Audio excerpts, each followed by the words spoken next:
Hello friends, कैसे हैं आप सब। मेरा नाम आलोक है और मैं अन अकेडमी पर एक वेरीफाइड एडुकेटर हूं।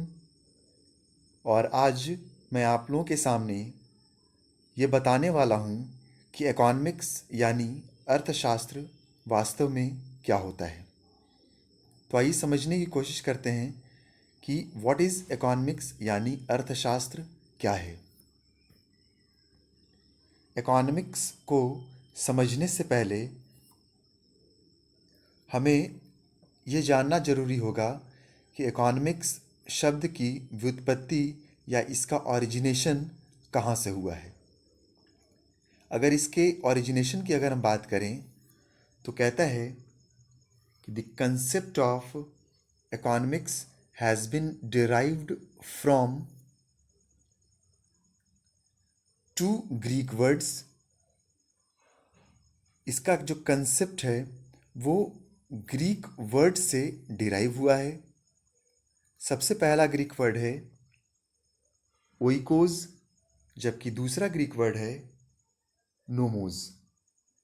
अगर हम ओइकोस की बात करें तो ओइकोस का मतलब होता है हाउस होल्ड, जबकि नोमोस का मतलब होता है मैनेजमेंट।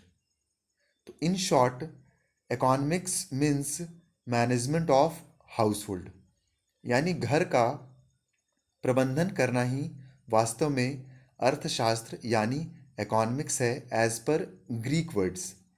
तो ग्रीक टर्म में हम इकोनॉमिक्स का डेफिनेशन याद रखेंगे कि economics means management of house hold. अब आगे अगर हम बात करें इसके बेसिक डेफिनेशन की, तो इसका बेसिक डेफिनेशन कहता है कि economics is a science of human behaviour. ये कहता है कि इकोनॉमिक्स जो है वो साइंस है, एक विज्ञान है। और ये विज्ञान किसका है? मनुष्य के व्यवहारों का, यानी ह्यूमन बिहेवियर का। मैं आपको एक चीज़ याद दिलाना चाहूँगा कि इकोनॉमिक्स सिर्फ साइंस ही नहीं है, यह आर्ट्स भी है। Economics is both science and arts. इसके बारे में हम नेक्स्ट कभी वीडियोस में दूसरे टॉपिक्स में डिस्कशन करेंगे, लेकिन आज के लिए हम याद रखेंगे कि इकोनॉमिक्स एक साइंस है, एक विज्ञान है, जिसमें मनुष्य के व्यवहारों को यानी ह्यूमन बिहेवियर को बतलाया जाता है। और इस व्यवहार के अंतर्गत कौन कौन आते हैं? तो सबसे पहला आता है प्रोड्यूसर। और एक प्रोड्यूसर हमेशा प्रॉफिट मैक्सिमाइजेशन की सोचता है। एक उत्पादककर्ता हमेशा लाभ को अधिकतम करना चाहता है, जबकि एक कंज्यूमर यानी एक उपभोक्ता अपने सेटिस्फैक्शन को, यानी अपने लेवल ऑफ सेटिस्फैक्शन को या अपनी संतुष्टि को अधिकतम करना चाहता है। जबकि एक सोसाइटी यानी एक समाज अपने सामाजिक कल्याण को ज़्यादा महत्व देता है, अपने सामाजिक कल्याण को ये मैक्सिमाइज यानी अधिकतम करना चाहता है। तो कुल मिलाकर इस डेफिनेशन में हमें तीन चीज़ों को याद रखना है। नंबर वन, एक प्रोड्यूसर हमेशा प्रॉफिट मैक्सिमाइजेशन चाहता है। नंबर टू, एक कंज्यूमर हमेशा सेटिस्फैक्शन या संतुष्टि को अधिकतम करना चाहता है। जबकि एक सोसाइटी यानी एक समाज हमेशा अपने सामाजिक हितों को अधिकतम करना चाहता है। अब आगे अगर हम बात करें कि अर्थशास्त्र का यानी इकोनॉमिक्स का बेसिक डेफिनेशन के अलावा और कौन कौन सा डेफिनेशन है, तो हम इसमें अलग अलग इकोनॉमिस्ट यानी अलग अलग अर्थशास्त्रियों के द्वारा जो परिभाषाएं या जो डेफिनेशंस दी गई हैं उसके बारे में पढ़ते हैं। तो अर्थशास्त्रियों में सबसे पहला नाम आता है एडम स्मिथ का।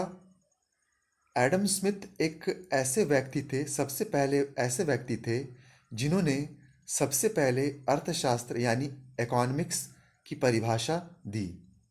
इसलिए हम इन्हें फादर ऑफ इकोनॉमिक्स यानी अर्थशास्त्र के पिता या अर्थशास्त्र के जनक के नाम से जानते हैं। दूसरे पॉइंट में हम याद रखेंगे कि इन 1776 ईस्वी में he wrote a book an inquiry into the nature and causes of the wealth of the nations. 1776 ईस्वी में एडम स्मिथ ने एक बुक लिखी थी और उस बुक का नाम था an inquiry into the nature and causes of the wealth of the nations, जिसे हम शॉर्ट में वेल्थ ऑफ नेशंस के नाम से भी जानते हैं। ये वो किताब थी जिस किताब से सबसे पहले अर्थशास्त्र की परिभाषा को बताया गया था, या ये वो किताब है जिस किताब से एडम स्मिथ ने सबसे पहले अर्थशास्त्र यानी इकोनॉमिक्स की परिभाषा हमें दी थी। अब आगे हमें याद रखना है कि अकॉर्डिंग टू हिम इनकी परिभाषा क्या था। इनकी परिभाषा थी कि economics is the science of wealth. अर्थशास्त्र जो है वो धन का विज्ञान है, यानी जब कभी भी जहाँ कहीं भी अर्थशास्त्र होगा वहाँ धन होगा, और जहाँ कहीं भी धन होगा वहाँ अर्थशास्त्र की बात अवश्य होगी। इन्होंने फिर एक चीज़ कहा कि मैन इज़ फॉर वेल्थ। ये एक बहुत ही इम्पॉर्टेंट पॉइंट है जिसने आगे के डेफिनेशंस की नीति ही बदल दी थी। इसने आगे के डेफिनेशंस को पलट कर रख दिया था। एडम स्मिथ का कहना था कि मैन इज़ फॉर वेल्थ, यानी मनुष्य जो है वो पैसे के लिए है।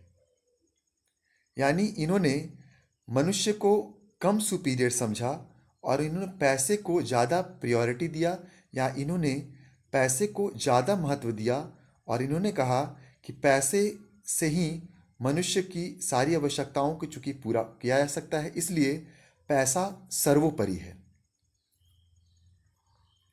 अब आगे अगर हम बात करें तो दूसरे सबसे इम्पॉर्टेंट इकोनॉमिस्ट का नाम आता है, वो हैं एल्फ्रेड मार्शल। एल्फ्रेड मार्शल एक ऐसे व्यक्ति हैं जिन्होंने एडम स्मिथ के कुछ डेफिनेशन को तो अपने साथ रखा, लेकिन इन्होंने कुछ डेफिनेशन में खुद से भी इंक्लूड किया। इन्होंने कहा, इनका कहना था कि economics is the science of wealth. ठीक है, अर्थशास्त्र धन का विज्ञान है और इस चीज़ को एडम स्मिथ ने भी बताया था, लेकिन इसके साथ ही साथ इन्होंने बताया कि अर्थशास्त्र धन का विज्ञान होने के साथ साथ यह मानव कल्याण यानी ह्यूमन वेलफेयर का भी विज्ञान है। यानी अर्थशास्त्र इकोनॉमिक्स जो है वो साइंस ऑफ वेल्थ के साथ साथ ह्यूमन वेलफेयर ऑफ मैनकाइंड भी है। यानी इन्होंने अर्थशास्त्र में पैसे के साथ साथ इन्होंने मनुष्य के कल्याण को भी बतलाने की कोशिश की। इसलिए एल्फ्रेड मार्शल को हम social welfare concept of economics के नाम से जानते हैं। एल्फ्रेड मार्शल एक ऐसे व्यक्ति थे जिन्होंने सबसे पहले सोशल वेलफेयर कंसेप्ट को बतलाया था। ये इम्पॉर्टेंट चीज़ है और इसे हम याद रखेंगे। इन्होंने फिर आगे कहा कि वेल्थ इज़ फॉर मैन।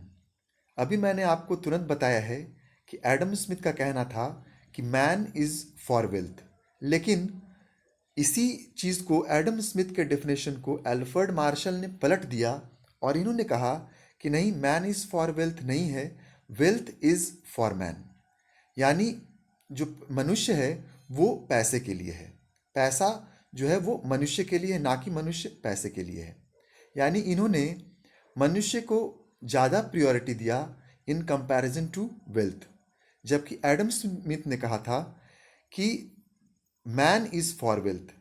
इनका कहना था, एडम स्मिथ का कहना था कि जो भी है सबसे ऊपर पैसा है, जबकि एल्फ्रेड मार्शल का कहना है कि सबसे ऊपर मनुष्य है, क्योंकि जब अगर मनुष्य अर्न नहीं करेगा, पैसे को डिराइव नहीं करेगा, तो उस पैसे का कोई मोल नहीं है। इसलिए एडम स्मिथ का कहना, एल्फ्रेड मार्शल का कहना था कि वेल्थ इज़ फॉर मैन, ना कि मैन इज़ फॉर वेल्थ। और ये एक बहुत ही इम्पॉर्टेंट डेफिनेशन था। अब आगे अगर हम बात करें तो तीसरे एक इम्पॉर्टेंट इकोनॉमिस्ट आते हैं, एक सबसे महत्वपूर्ण अर्थशास्त्री जिनका नाम है रॉबिन्स। इन्होंने एक किताब लिखी थी, इन्होंने एक बुक लिखी और इस बुक का नाम था nature and significance of economics. इनका कहना था economics is a science of human behaviour. अर्थशास्त्र जो है वो एक विज्ञान है जिसमें हम मनुष्य के व्यवहारों का अध्ययन करते हैं, और ये अध्ययन दो चीज़ों के बीच में होता है। इन्होंने बताया कि अगर हमें मनुष्य के व्यवहारों को समझना है या हमें अगर अर्थशास्त्र को समझना है तो हमें दो चीज़ों को बैलेंस करना होगा। इन्होंने बताया कि दो चीज़ें होती हैं, पहली चीज़ है इंड्स, जबकि दूसरी चीज़ है स्कार्स रिसोर्सेज।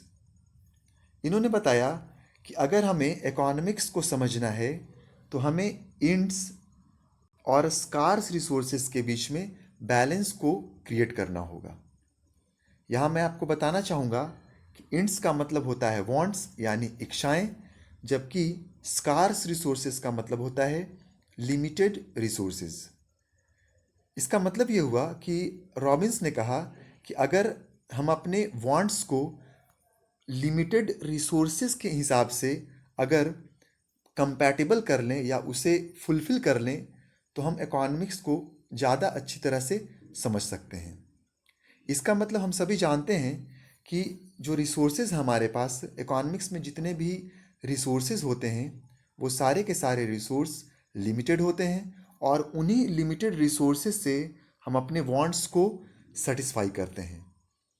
तो रॉबिन्स का कहना था कि क्यों ना एक ऐसा कंसेप्ट लाया जाए, एक ऐसा बैलेंस क्रिएट किया जाए लिमिटेड रिसोर्सेज और वांट्स के बीच में, ताकि उस लिमिटेड रिसोर्सेज के हिसाब से हम अपने वांट्स को सेटिस्फाई कर सकें। क्योंकि हम सभी जानते हैं कि wants are unlimited but resources are limited, और इन्हीं लिमिटेड रिसोर्सेज से हमें अपने वांट्स को फुलफिल करना होता है। तो इनके डेफिनेशन का कोर एलिमेंट है इंड्स और स्कार्स रिसोर्सेज के बीच बैलेंस को क्रिएट करना, और ये आवश्यक है अगर हमें इकोनॉमिक्स को समझना है तो इस तरह से हमने इकोनॉमिक्स के बारे में बेसिक डेफिनेशन पढ़ा, हमने इसका ओरिजिनेशन पढ़ा, हमने पढ़ा कि इकोनॉमिक्स क्या होता है, फिर हमने पढ़ा कि अर्थशास्त्र के बारे में कि इसका बेसिक डेफिनेशन क्या होता है, फिर हमने पढ़ा कि एल्फ्रेड एडम स्मिथ का डेफिनेशन क्या होता है, फिर हमने पढ़ा कि एल्फ्रेड मार्शल इस संबंध में इकोनॉमिक्स के संबंध में क्या डेफिनेशन दिया है उन्होंने, और फिर हमने पढ़ा कि रॉबिन्स का क्या विचार है अर्थशास्त्र की परिभाषा के संबंध में। तो इस तरह से हमने लगभग सारे डेफिनेशंस को क्लियर किया है, और ये सारे डेफिनेशंस एग्ज़ाम में डायरेक्टली पूछे आते हैं, और इससे बाहर मेरे हिसाब से एग्ज़ाम में नहीं पूछा जाता है। तो आज के लिए इतना ही। आप मुझे अनअकैडमी पर फॉलो भी कर सकते हैं, जिसका लिंक डिस्क्रिप्शन बॉक्स में दे रखा है। तो आज के लिए इतना ही। Okay, thank you.